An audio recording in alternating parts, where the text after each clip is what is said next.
बिस्मिल्लाहिर्रहमानिर्रहीम। मोहतरम नाजरीन, सलाम अलैकुम। मैं हूं साजिद रिजवी, आप तमाम नाजरीन के सामने हाजिर हूं अपना ये ख़ास प्रोग्राम लेकर। नाजरीन, कहते हैं कि ज़िंदगी और गम, खुशी और गम ज़िंदगी का हिस्सा हैं, लेकिन आज के ज़माने में आप देखें तो हर एक इंसान सिर्फ़ और सिर्फ खुशी की तरफ भाग रहा है, खुशी हासिल करना चाहता है और इस चक्कर में वो अपनी जो प्रेजेंट लाइफ होता है वो उसे गुजार नहीं पाता है। हमारी ज़िंदगी में कई मुश्किलें आती हैं, उतार चढ़ाव भी आते हैं, लेकिन हम इसका सामना नहीं कर पाते हैं।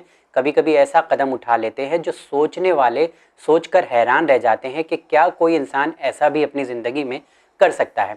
इसी मौजू पर बात करने के लिए कि खुशी और गम ज़िंदगी का अहम हिस्सा है, इससे हम कैसे डील कर सकते हैं और हमारे समाज में क्या क्या प्रॉब्लम्स देखने को मिल रही है, उसका भी सलूशन आज के प्रोग्राम में हम लोग हासिल करेंगे।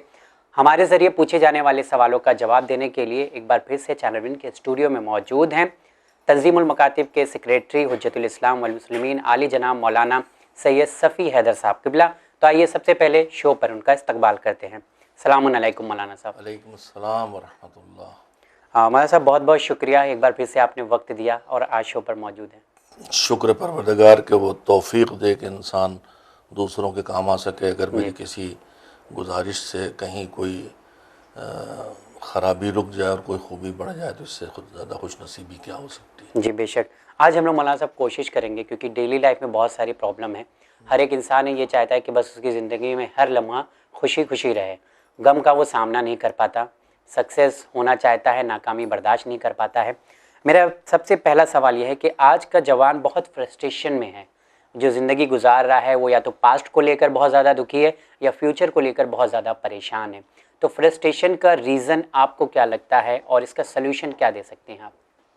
बिस्मिल्लाहिर्रहमानिर्रहीम। सबसे पहले तो मैं ये बात अर्ज़ करूँगा कि जो फ्रस्ट्रेशन का इलाज भी है, लेकिन जो एक सच्चाई है जिसे हम सबको मानना चाहिए कि हम मुसलमान हैं और हमारा अक़ीदा ये है कि यही ज़िंदगी नहीं है, ज़िंदगी के बाद भी ज़िंदगी है। तो जो ये माने कि बस यही ज़िंदगी है, वो यहीं को अपनी आखिरी मंजिल समझता है और उसकी ज़िंदगी में वाकई बेचैनी भी होना चाहिए, इज़्तिराब भी होना चाहिए, मायूसी भी होना चाहिए अगर वो कुछ भी हासिल ना कर सके, जो चाहता है वो ना पा सके। लेकिन अगर कोई मुस्लिम है और अल्लाह पर ईमान रखने साथ आखिरत पर भी ईमान रखता है, तो उसको तो ये हमेशा ध्यान रहना चाहिए कि यही दुनिया नहीं है, इस दुनिया के बाद भी दुनिया है और हम फ़ना होने वाले नहीं हैं। अगर ये टाइम जो हमारे पास 60-70 साल का है, 100 साल का है, इसमें वो सब न पा सके जो हम चाहते हैं, तो भी फ्रस्ट्रेशन शिकार होने की ज़रूरत नहीं है, इसलिए कि चांस ख़त्म नहीं हुआ है। जैसा इसके इम्तिहान में आदमी बैठता है तो उसको शायद 3 चांस मिलते हैं या 5 मिलते हैं, तो पहले चांस में वो इतना बेचैन नहीं होता है। जब उसका लास्ट होता है तब वो ज़रूर बेचैन होता है कि अब इसके बाद मुझे मौका नहीं मिलेगा। तो दुनिया में 2 तरह के लोग हैं, एक आखिरत के न मानने वाले जिनकी अक्सरियत है, और एक हम लोग हैं आखिरत के मानने वाले। तो हमारे रवैये में उनके रवैये में फ़र्क होना चाहिए। हमें अगर दुनिया में कोई चीज़ जो हम चाहते नहीं मिलती है तब भी मायूस होने की ज़रूरत नहीं है, इसलिए उसके बाद भी एक मौका है जहाँ के लिए हम यहीं से वो सब चीज़ें इंतज़ाम कर सकते हैं। एक बुनियादी बात तो ये है। दूसरी बुनियादी बात यह है कि जो निज़ाम अल्लाह ने ज़िंदगी का बनाया है, दुनिया और आखिरत में बटा हुआ है, तो अल्लाह ने दुनिया को बनाया ही ऐसा है कि यहाँ न किसी को खालिस राहत और आराम और चैन और सुकून और सारी चीज़ें वो चाहता है जो मिल जाए, मिलना है जी। और न किसी से सब कुछ यहाँ छिन जाना है। यहाँ जिसके पास सब कुछ है वो भी बहुत सी चीज़ों से महरूम होता है जो ये हमें दिखाई देते हैं। हमें लगता है हम जवान, आप जैसे जवान, आप नहीं, जवान आमतौर पर उनकी निगाह में उनको दूसरों के बड़े घर, कारें, मनसब, पैसा, ज़िंदगी की सहूलतें, यहाँ भी घर है, वहाँ हवाई में भी घर है और ज़मीनी में भी घर, फार्म हाउस है, ये सब देखता है, ख्वाब दिखाई देते हैं, लगता है कि हम नाकाम हैं, ये कामयाब हैं। लेकिन जब उनके पास जाए जिनके पास ये सब कुछ है तो उनसे पूछे तो उन्हें पता चलता है कि ये बहुत सी उन नेमतों से महरूम है जो इसके पास हैं। इसके पास माँ बाप की मोहब्बतें नहीं हैं, इनके पास ज़िंदगी का सुकून नहीं है, इनको रातों में नींद नहीं आती है, ये करोड़ों के घर में रहते हैं और इनके यहाँ खाना भी हज़ारों का पकता है, लेकिन ये अपनी बीमारी की वजह से उसमें से 10 रुपये का खाना भी नहीं खा सकते हैं, तो वो भी महरूम है। ऐसा पॉसिबल है, ज़रूरी नहीं है कि जो दिख रहा है वही नहीं, पॉसिबल नहीं। 90% है जो बज़ाहिर बहुत नेमतों में डूबे हैं, उनकी परेशानियां और बड़ी होती हैं। जी बिल्कुल, उनकी बीमारियां और बड़ी होती हैं। इन बीमारियों का तो पहली बात तो मैं कह रहा था कि दुनिया और आखिरत है।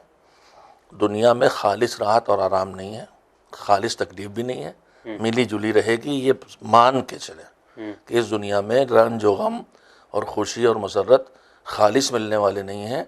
दोनों मिले जुले चलेंगे, बच्चा पैदा भी होगा और बाप का इंतकाल भी होगा, जी दोनों काम होंगे। ये नहीं होने वाला पॉसिबिलिटी है, खुशियाँ ही रहेंगी, गम नहीं होंगे। नेमत आएगी, नेमत छीनेगी भी, मुसीबत आएगी, मुसीबत टलेगी भी। तो ये मान लें कि यहाँ हमेशा हालात बदलेंगे। जो खालिस नेमतें नहीं मिलेंगी, उसकी जगह आखिरत है, जी जहाँ हमारा यहाँ का रवैया वहाँ की ज़िंदगी को तय करेगा। हम जैसी ज़िंदगी यहाँ बसर करेंगे वैसा वहाँ पाएंगे। ये दूसरा उसूल है जो मुसलमान को याद रखना चाहिए। तीसरी बात यह है कि इस्लाम ने यहाँ ज़िंदगी बसर करने की जो पुरसुकून तरीक़े बताए हैं, उनमें से एक है कनात। जितना नेमत मिले उसी में अपने को राज़ी रखो और उससे आगे की पर निगाह न डालो, जी तो फिर ज़िंदगी में आदमी कभी फ्रस्ट्रेशन का शिकार नहीं होगा। चौथा उसूल जो अच्छी ज़िंदगी का, फ्रस्ट्रेशन से पाक ज़िंदगी का कुरान बताता है, वो ये है कि इस दुनिया में 2 तरह के लोग हैं। आप जिस सतह पे हैं, जिस लेवल पे हैं दुनिया की नेमतों के लिहाज से, एजुकेशन आपके पास गाड़ी, घर, मकान, टेलीफोन, जो भी ज़िंदगी की चीज़ें हैं, उनमें से जो चीज़ें जिस सतह पर आप हैं उस सतह से नीचे भी बहुत लोग हैं, उस सतह से ऊपर बहुत लोग हैं। राइट। तो पुरसुकून ज़िंदगी बसर करने का उसूल यह है कि जहाँ हम खड़े हैं अपने से कमज़ोर को देखें। अगर हमारे पास गाड़ी नहीं लेकिन हमारे दोनों पैर मजबूत हैं और हम अपने पैरों पे चल लेते हैं, और वो पैरों से माजूर है, वो गाड़ी है फिर भी गाड़ी पे नहीं बैठ सकता, ना चला सकता, ना बैठ सकता है, वो हमसे ज़्यादा महरूम है, तो हम उस कमज़ोर को देखें। अगर मेरे पास मोटरसाइकिल है तो कितने ऐसे हैं जिनके पास मोटरसाइकिल नहीं है, उसको देखें, उसको ना देखें इसके पास कार है।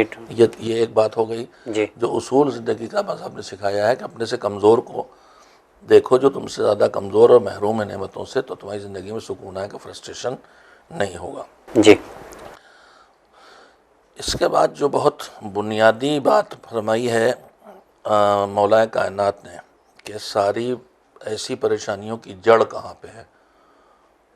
मैंने कल मजलिस में तज़किरा किया था कि इमाम ने फरमाया है कि इन्ना अख़्वफ़ मा अख़ाफ़ु अलैकुम इत्तिबाउल हवा व मुझे तुम्हारे बारे में जो डर है वो 2 हैं डर, इत्तिबाउल हवा व तूलुल अमल। इमाम ने 2 चीज़ों से मना किया है जी।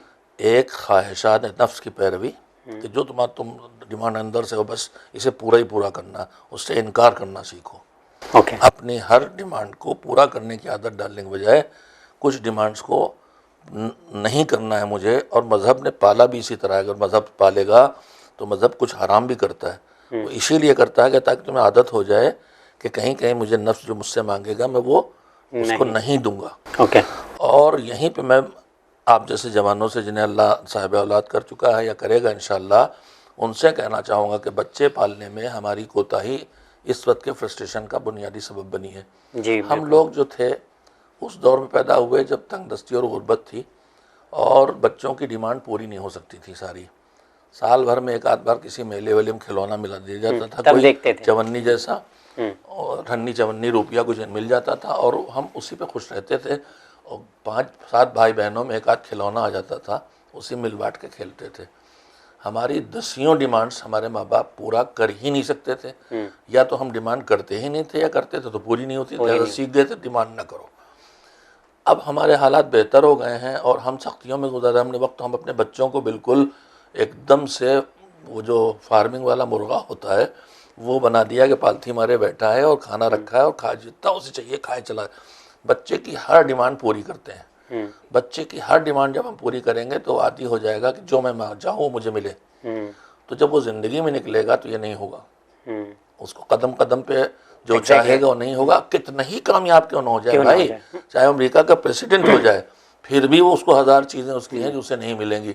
अभी जो प्रेसिडेंट साहब हटे हैं उन्हें प्रेसिडेंट मिल गए, लेकिन उन्होंने बहुत चाहा उन्हें लोगों की मोहब्बत इज्जत मिल जाए, नहीं नसीब हुई नहीं। तो होने वाला नहीं है कि जो आदमी चाहे वो हमेशा मिल जाए, हमें तो इसकी आदत होना चाहिए कि नहीं मिलेगा। तो ये तरबियत की इसमें कमी है।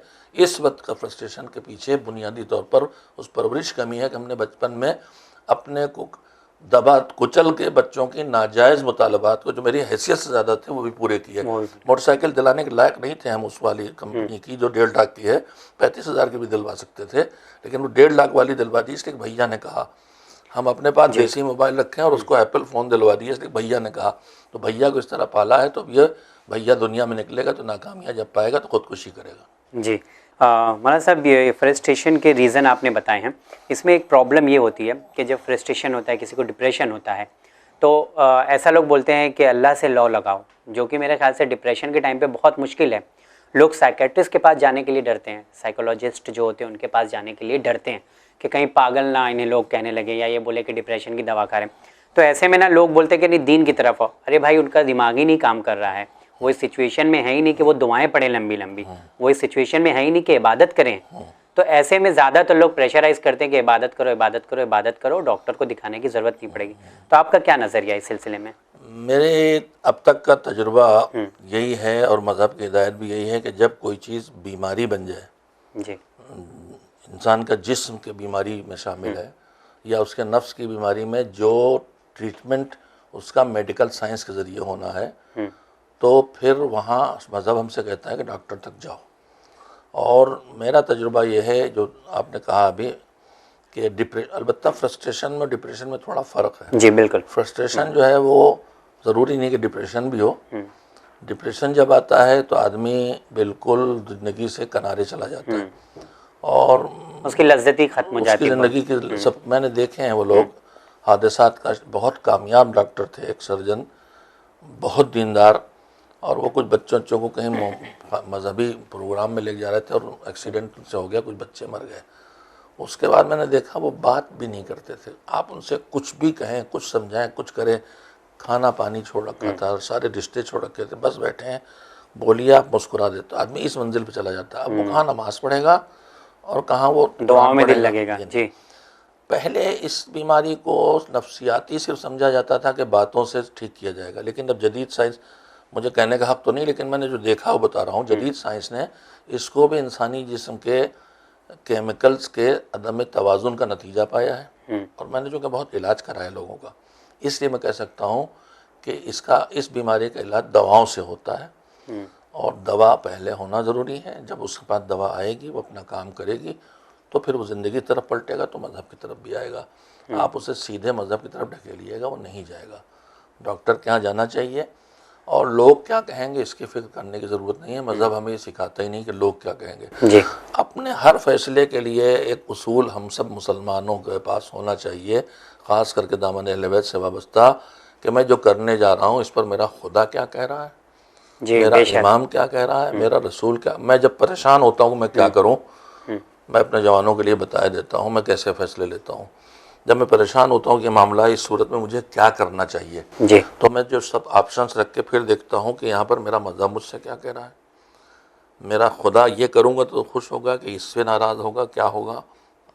बस वहीं से मैं तय करता हूँ कि मज़हब मुझसे ये कह रहा है और ये काम ऐसा करने से मेरा खुदा इससे खुश होगा, मुझे वो फैसला कर लेना चाहिए। लोग क्या कहेंगे इस पर नहीं जाना चाहिए, इससे कि लोग तो किसी सूरत आपको जीने नहीं देंगे। मशहूर वाक़या है ना कि वो एक कमज़ोर घोड़े पर बाप बेटे जा रहे थे, तो आखिर में घोड़े को उन्होंने मुँह पर लाद दिया था। तो लोग कहेंगे तो यही नौबत होगी। चार लोग क्या कहेंगे उन चक्कर में अपनी ज़िंदगी बच्चे की बर्बाद न करें। आप इलाज कर लेंगे तो 4 लोगों को पता चलेगा गए थे कहीं, और इलाज नहीं करेंगे तो पूरी दुनिया जान जाएगी कि इसका दिमागी तवाज़ुन दुरुस्त नहीं है। इसमें कोई बुराई नहीं है, मतलब और दीन की तरफ से भी कोई रुकावट नहीं है। दीन तो कहता है जाके करो, दीन नहीं, मतलब मैं ऐसा बोलता हूँ कि अक्सर को मैंने लोगों को सुना है ज़्यादातर, ये दुआएं पढ़ लो वो दुआएं पढ़ लो, तो मेरे ख्याल से दवा के साथ साथ दुआएं करें पहले। हाँ, दवा तब दुआ की नौबत आएगी। अभी वो दीन कहता है पहली शर्त है अक्ल, अभी उसकी अक्ल काम नहीं कर रही है भाई। हाँ, दीवाना है वो पागल उसी नहीं कहते जो मारपीट करे, गाली गलौज करे। पागलपन की 2 किस्में, एक जो फ्रस्ट्रेशन पे अपने उधर जारहियत की तरफ चला जाता है, मारपीट गालम गलौज, कपड़े फाड़ डाले, मैले कपड़े पहने टहल रहा, और एक वो है जो बेचारा चुप होकर सिमट जाता है। अक्सर दीवाने आपने देखो हम चौराहों बैठे होते हैं, बेचारों को इसलिए कि उनके अंदर किसी भी चीज़ के करने ख्वाहिश खत्म हो गई, लिहाजा बाल भी नहीं काटे हैं, लिहाजा नाखून भी नहीं काटे हैं, लिहाजा नहाया भी नहीं है, लिहाजा खाता भी नहीं है। तो वो बेचारा वही डिप्रेशन का मरीज़ था। हो सकता है कोई पढ़ा लिखा इंसान हो सकता है, अगर उसके अंदर जाके देखा जाए इसका इलाज नहीं हुआ तो यहाँ तक पहुँच गया। ये हमारे माशरे में बदनसीबी है कि हम जो जहनी मरीज़ होते हैं उनका सही इलाज नहीं करते, और अफसोसनाक पहलू ये उसका मजाक उड़ाते हैं। बजाय मजाक उड़ाने के उसके साथ हमदर्दी और मोहब्बत का बर्ताव करना चाहिए और उसे डॉक्टर तक पहुंचाना चाहिए। चलिए, बहुत खूब। जिस तरह से आपने अभी कहा था कि लोग सुसाइड भी कर लेते हैं, मैं जानना चाहता हूँ कि आजकल का एक फैशन भी है कि मतलब मेरी ज़िंदगी है, मैं जीऊँगा, मुझे राइट है कि मैं अपनी ज़िंदगी को, जब अल्लाह ने दिया है, पर मुझे राइट है कि मैं अपनी ज़िंदगी को यहाँ पे स्टॉप कर सकता हूँ, ख़त्म कर सकता हूँ। तो हराम क्यों है? मेरी लाइफ है, मुसलमान की सोच है ये, यानी नहीं, कोई भी आज के मुस्लिम की बात नहीं, यंगस्टर की एक सोच है कि तो यंगस्टर की जो सोच है उसमें वो एक वो है जो अल्लाह को सुसाइड करने वाला, तो वो दीन धर्म के बारे में नहीं, वो शिया भी होता है, वो सुन्नी भी होता है, वो हिंदू भी होता है, लेकिन दीन पे होते हुए भी करते हैं गलत सोच की वजह से। देखिए, किसी भी मजहब में मेरे ख्याल में जो भी मजहब है, चाहे वो मुसलमान ना हो, वो एक मालिक को मानता है अपने, और ये मानता है कि वो मालिक मेरा वो है जिसने मुझे बनाया है और मैं उसकी मिल्कियत हूँ और उसकी प्रॉपर्टी हूँ। उसने मुझे पैसा दिया है कि मैं खर्च करूँ, मुझे इख्तियार दिया है, लेकिन पैसे पे जो इख्तियार दिया वो कहीं रोका भी है ना। अब चूँकि मैं मुसलमान हूँ इसलिए मैं इस्लाम का निज़ाम बताऊँगा, पैसा मेरा है लेकिन दिया उसने है, लिहाजा जो पैसे खर्च करने का कानून वही तय करेगा कि कहाँ लगाओ और कहाँ ना लगाओ। मुझसे कहेगा फजूल खर्ची नहीं कर सकते तुम, हैसियत से ज़्यादा नहीं खर्च करो, ज़ाया नहीं करो, फेंको नहीं। तो रोका ना उसने मुझे कि मेरा पैसा है, लेकिन मज़हब ने मुझे रोका है। क्यों रोका? इसलिए को मेरा रब है, मुझे जानता है, मुझे बेस से ज़्यादा जानता है और मेरे माँ बाप से ज़्यादा मुझसे मोहब्बत करता है, इसलिए मुझे नुकसान से बचाना चाहता है। तो जहाँ मैं बर्बाद करने वाला हूँ वहाँ पहले से रोक देता है जी।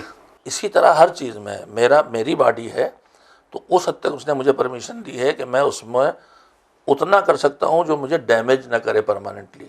मैं छील दूँ, चुटकी काटूँ, खाल छील दूँ, इस हद तक ठीक है, लेकिन मैं उंगली काट के फेंक दूँ, मुझे इसकी इजाज़त नहीं देता है ना। तो मेरी प्रॉपर्टी हो, तुम्हारा मैं निगरान हूँ।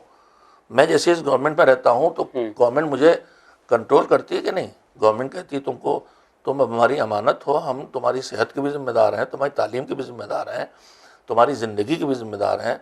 तो जिस इंसानी हुकूमत में वो रहते हैं वहाँ का कानून हमारा हाफिज़ मुहाफिज़ बन जाता है, और वो मुझसे कहता नहीं, तुम आज़ादी का मतलब ये नहीं कि तुम अपनी जान ले लो, तुम पागल हो, सही उलक़ल होते तो करते ही नहीं, खुदकुशी करते ही वही जो ज़हनी तौर पर ख़त्म हो चुका होता है। तो मज़हब भी यही कहता है, लिहाजा ये दलील तो बिल्कुल गलत है। मेरी प्रॉपर्टी मैं जो चाहूँ करूँ, प्रॉपर्टी मेरी है, मैं जो चाहूँ करूँ का निज़ाम किसी भी सोसाइटी में नहीं चलता। ये आपकी प्रॉपर्टी, लेकिन आपके बच्चे हैं उनका भी इसके अंदर हक़ है, आपके माँ बाप हैं उनका हक़ है, आप अकलौते मालिक इसके नहीं है। अगर आप यही कहते हैं कि आपकी प्रॉपर्टी, लिहाजा आप जान नहीं ले सकते अपनी, ना दूसरे की ना अपनी। दूसरे की जान लेना भी सही नहीं और अपनी जान देना भी सही नहीं है। लेकिन अगर कभी कभी ऐसा होता है ना कि प्रेशर इतना ज़्यादा होता है कि कुछ लोग बोलते हैं ना कि किया नहीं है पर करवा दिया है, मतलब ऐसा प्रेशर बनाते हैं सोसाइटी में कि वो इतना ज़्यादा प्रॉब्लम को, लोग हैं जो किसी की जान लेने के मतलब ऐसा जीना हराम हो जाता है, थोड़ा गलत है, मजबूर कर देते हैं कि मर जाए। अफसोसनाक बात यह है कि कभी कभी हम देखते हैं इसी कोरोना के डर में कि हम कोरोना से मर न जाएं कहीं, इसी डर में मर गए जी। कितने लोग मर गए। तो जिससे बच रहे थे उसी में चले गए। उसकी वजह क्या है? मजहब से दूरी। मेरे अजीज, मेरे पास जब कुछ ना रह जाए, इंसान के पास जो इंसान एक ऐसा इंसान वजूद है जो अपने अंदर हर चीज़ दफन नहीं रख सकता, उसको कुछ साथी चाहिए जिनसे वो अपनी बात शेयर करे जी। इंसान की फितरत का तकाजा है कि हमें शेयर करने के लिए कोई ना कोई चाहिए। तो कुछ बातें वो अपने माँ बाप से शेयर करता है, कुछ बातें वो अपने भाई बहनों से शेयर करता है, कुछ बातें दोस्तों से शेयर करता है, कुछ बातें बीवी से शेयर करता है, कुछ बातें बच्चों से शेयर करता है। हर बात बच्चों से जो शेयर करे ज़रूरी नहीं कि माँ बाप से भी शेयर कर ले, बेशक। जो बातें माँ बाप से शेयर करता है ज़रूरी नहीं कि बीवी से शेयर कर ले। लेकिन कुछ बातें ऐसी इंसान की ज़िंदगी में आती हैं जिनको इनमें से किसी के साथ शेयर नहीं कर सकता। माँ बाप से कहने चलता नहीं, बीवी से बताना नहीं, भाइयों से नहीं, बहन से नहीं, दोस्त से नहीं। क्यों? इसलिए कि इनसे बताएंगे ना कुछ कर सकते हैं और ना मेरी मसले के प्रॉब्लम को हल कर सकते हैं। ये खुद भी परेशान होंगे और फिर मुझे भी परेशान करेंगे, तो क्या फ़ायदा इनसे बताने से। लेकिन एक मुसलमान के पास, एक अल्लाह के मानने वाले के पास, एक भगवान और गॉड के मानने वाले के पास ऐसे भी एक इन हालात में एक रह जाता है कि जब कोई तुम्हारे पास नहीं तो वो है, चुपके से उसके पास जाओ। अब मुसलमान हो तो रात का सन्नाटे में उठो, सजदा करो और फरियाद करो कि परवरदिगार ये मेरी मुसीबत है और अब मेरे पास दरवाजे बंद हो गए और जो मेरे इर्द गिर्द हैं वो भी हल नहीं कर सकते, मगर तू तो कर सकता है, दादा मैं तेरे हवाले करता हूँ, इस मामले को मेरे सुधार दे। ओके। तो कभी मुसलमान या कोई भी जो एक मजहब और धर्म का कायल है उसके पास अल्लाह मौजूद है, और मुसलमान कहता है कि वो मुसब्बिबुल असबाब है, यानी वो चाहे तो पत्थर में पानी पैदा कर दे, वो चाहे, हम तो इसके कायल है ना कि रसूलुल्लाह ने अपनी ज़बान चुसाई तो हुसैन को उससे शीर मिला। जी बिल्कुल। तो फिर मैं अपने अहले बैत से वाबस्ता लोगों से, जवानों से खास कर कहना चाहता हूँ, वो चाहे तो ज़बान वो पैदा कर दे जो माँ के सीने में है, वो चाहे तो अंगूठे में पैदा कर दे जो माँ के सीने में है, वो चाहे तो ईसा एड़ी रगड़ें और इस्माइल एड़ी रगड़ें तो वहाँ से चश्मा निकल आए। बिल्कुल।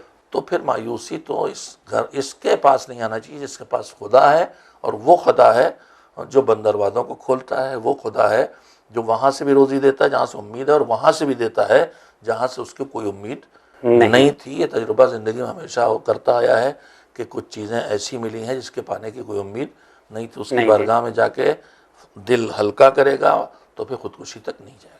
हाँ, मुश्किल काम है लेकिन किया जा सकता है, ऐसा नहीं कि नहीं किया जा सकता है, क्योंकि मैं भैया देखो दुनिया में हर आदमी परेशान होता है और मायूसी का शिकार होता है, लेकिन मायूसी का इलाज मेरे पास ये होता है कि मैं अल्लाह के पास चला जाता हूँ कि तेरे हवाले। और हमको दीन ने ये सिखाया, नमाज सुबह के बाद जो दुआ है उनमें एक दुआ यही है कि शुरू होती है बिस्मिल्लाह रहमान रहीम, बिस्मिल्लाह बिल्लाह वला मिल्लत रसूलुल्लाह, लेकिन उसमें आगे उफ़व्विज़ अमरी इलल्लाह, मैं अपने तमाम मामलात को अल्लाह के हवाले करता हूँ, इन्नल्लाह बसीरुम बिल इबाद, और फिर अल्लाह अपने बंदों को जानने वाला। और एक उसूल जो मैं भी बताए थे कि ज़िंदगी के वो उसूल हमसे छिन गए हैं, जो उसूल ज़िंदगी में रहें तो आदमी फ्रस्ट्रेशन शिकार, डिप्रेशन शिकार नहीं होगा।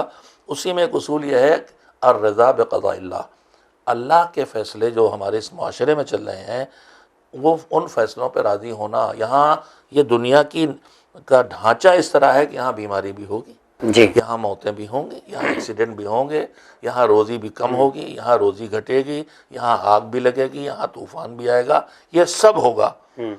यहाँ लोग इम्तिहान देंगे तो कुछ पास होंगे, कुछ फेल होंगे, लोग नौकरी के लिए जाएंगे, कुछ को मिलेगी, कुछ को नहीं मिलेगी। तो यहाँ ये दुनिया यही है कि इस तरह की है। तो फिर जो मेरे कोशिशों के बाद मुझ तक आया है उस पर मैं राज़ी रहूँ, अल्लाह के फ़ैसलों पर ख़ुद को राज़ी रखना। तो फ्रस्ट्रेशन नाम की कोई चीज़ कभी आएगी नहीं, हमेशा आदमी शुक्र करता रहेगा कि ये मिल गया, ये मिल गया, ये मिल गया, मिल गया पे निगाह रखो, ना मिला पे निगाह रखो। हाँ, ये ज़्यादातर होता है कि हम लोग ना मिला पे ज़्यादा निगाह रखते हैं। मगर सब एक और चीज़ देखने को मिलते हैं आजकल के दौर में, देखा जाए तो हर इंसान चाहता है कि आज उसने काम शुरू किया है, कामयाबी उसे कल मिल जाए या रिजल्ट कल आ जाए उसका, जल्दबाजी, तो नाकामी का शिकार हो जाते हैं। तो ऐसे में आप क्या कहेंगे, कोई रास्ता बताना चाहेंगे जिससे जल्दी कामयाबी? पहली बात तो यह है कि इस्लाम में और तमाम इंसानी कल्चर्स में जल्दबाजी को बुरी बात करार दिया गया है। जल्दबाजी का फ़ैसला गलत, जल्दबाजी का कदम गलत, जल्दबाजी को कहीं भी पसंद नहीं किया गया है। इस्लाम तो इसको शैतान का काम बताता है, और इंसानी फितरत में है कि जिस चीज़ को अच्छा समझे उस तक पहुँचने की जल्दबाजी करता है, लेकिन उसे कंट्रोल करने का हुक्म दिया गया है। जल्दबाजी की जहाँ पर ताकीद की गई है जल्दबाजी करो, वहाँ बस वो 4-5 जगह हैं मज़हब की दुनिया में, वहीं हम जल्दबाजी नहीं करते, और सब जगह हम जल्दबाजी करते हैं। एक आध दो बताएं। बल जल्दबाजी में एक है कि जब मेहमान आए तो उसकी खातिर मदारात में जल्दी करो, घंटों एहतमाम में नहीं, जल्दी से पहुँचो। अच्छा। जल्दबाजी की एक जगह यह है कि जब जनाजा हो जाए तो जल्दी दफनाओ। जल्दबाजी की एक जगह यह है कि जब गलती हो जाए तो जल्दी से तौबा करो, टालो नहीं।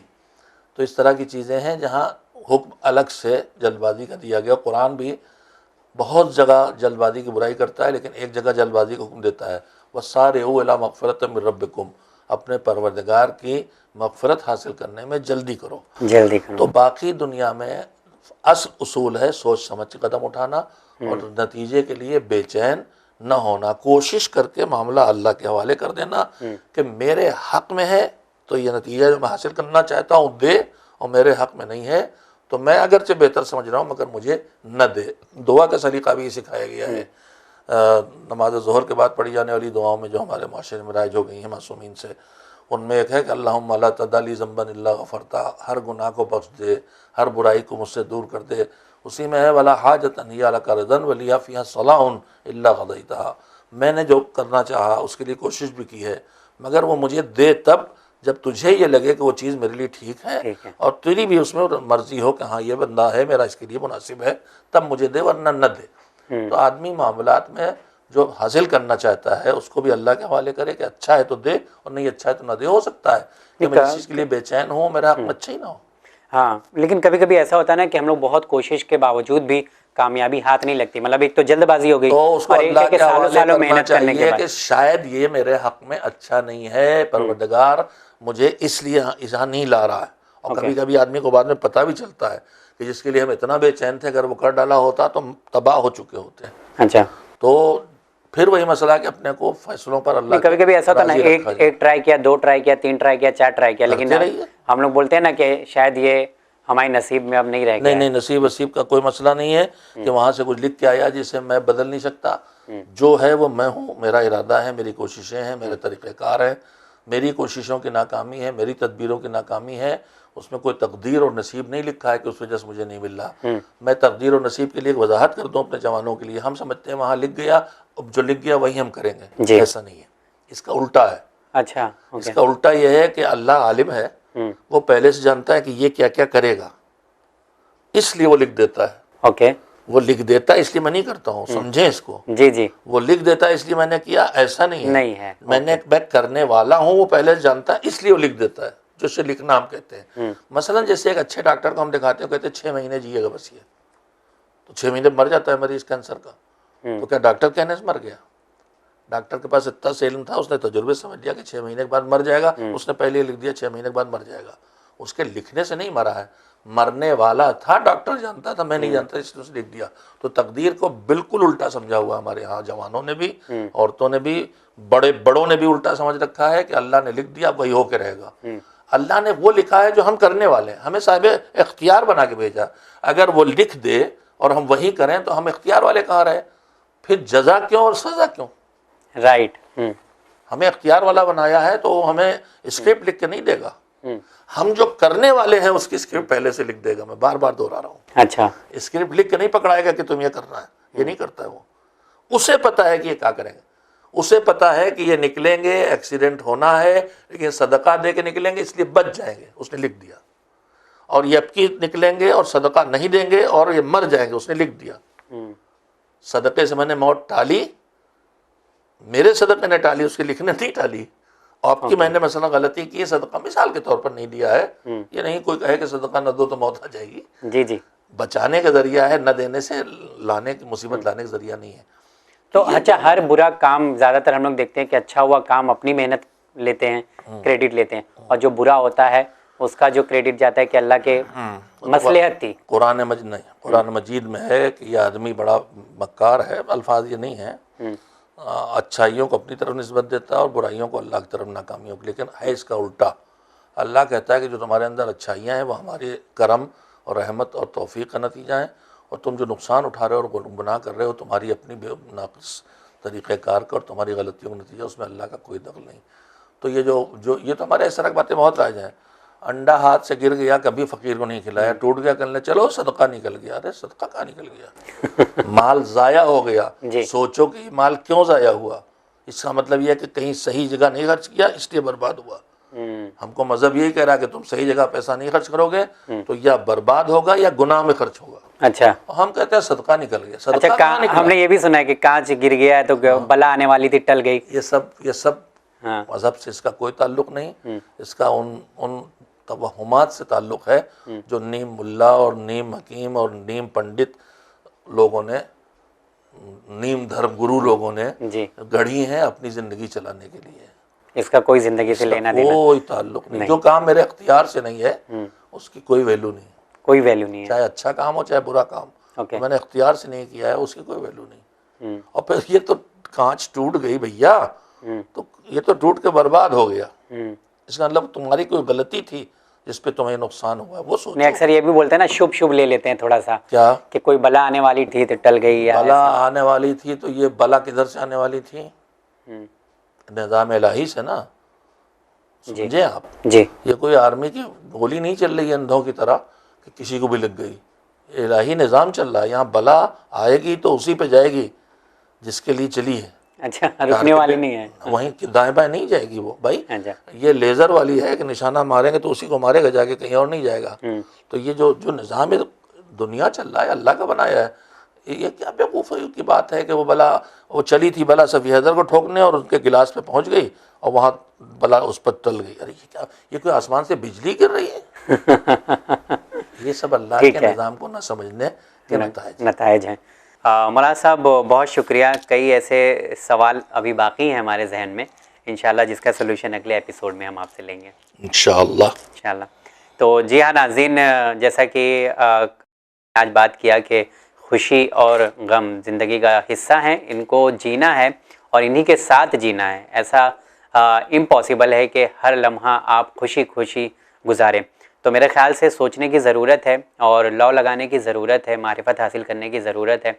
हर एक के साथ बुराई होती है, अच्छाई भी होती है, लेकिन इससे डील करना हमें आना चाहिए। इसी उम्मीद के साथ कि ज़िंदगी आप बेहतर करेंगे और बेहतरीन तरीके से गुजारेंगे। इस प्रोग्राम को यहाँ पे ख़त्म करते हैं। इंशाल्लाह फिर अगले प्रोग्राम में आप तमाम हज़रात से मुलाकात होगी। देखते रहिए चैनल में। बहुत शुक्रिया।